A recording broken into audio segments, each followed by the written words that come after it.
Guys ಇವತ್ತೇನಾಯ್ತು ಗೊತ್ತಾ, ನಾನಂತೂ full psycho. ಇವತ್ತು ಸಿ ಟಿ ಆರ್ ಹೋಗಿದ್ದೆ. ಸಿ ಟಿ ಆರ್ ಹೋಗ್ಬಿಟ್ಟು ಲೈನಲ್ಲಿ ನಿಂತ್ಕೊಂಡಿದ್ದೀನಿ ಒಬ್ಬನೇ. ಒಬ್ಬ ಬಂದ ಹಿಂದೆ ಲೈನಲ್ಲಿ ನಿಂತ್ಕೊಂಡ. ಅವನು ಆಯ್ ಬ್ರೋ ಅಂದ, ನಾನು ಆಯ್ ಬ್ರೋ ಅಂದೆ.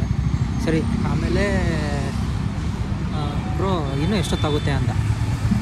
ನಾನು ಬ್ರೋ ಇನ್ನೊಂದು 1.5 hour ಆಗುತ್ತೆ ಅಂತ ಹೇಳ್ತಿದ್ರು. ನಾನು ಅವ್ನಿಗೆ ಹೇಳಿದೆ ಸರಿ ಅಂತ.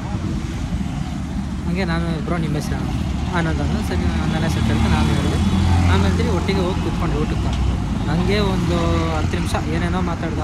ಬ್ರೋ ನಾನು ಸ್ಟಾರ್ಟಪ್ ಮಾಡ್ತಿದ್ದೀನಿ, ಹೀಗೆ ಕೊಲಾಬ್ ಆಗಿದ್ದೀನಿ ಎಲ್ಲ ಟೀಚರ್ ಜೊತೆ ಅಂತ ಒಂದು 10 ನಿಮಿಷ ಮಾತಾಡ್ದ.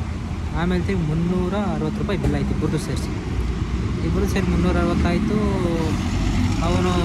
ಅವನೇ ಕಟ್ಬಿಡೋದ ಫುಲ್ ಬಿಲ್ಲು. ನಾನು ಹೇಳಿದೆ ಬ್ರೋ ನಾನು ಕಟ್ಕೊತೀನಿ, ನೀವು ಕಟ್ಕೊಳ್ಳಿ ಅಂತ. ಆದರೆ ಅಣ್ಣ ಅವನೇ ಕಟ್ಬಿಟ್ಟ. ನಾನಂತೂ ಫುಲ್ಲು ಸೈಕು. ಆಮೇಲೆ ತಿರುಗಿ ಎಷ್ಟು ಕೇಳಿಲ್ಲ ಅವನೇ ಕಟ್ಬಿಟ್ಟ. ಫುಲ್ಲು ಫ್ರೀ ಊಟ, ಫುಲ್ ಜಾಲಿ.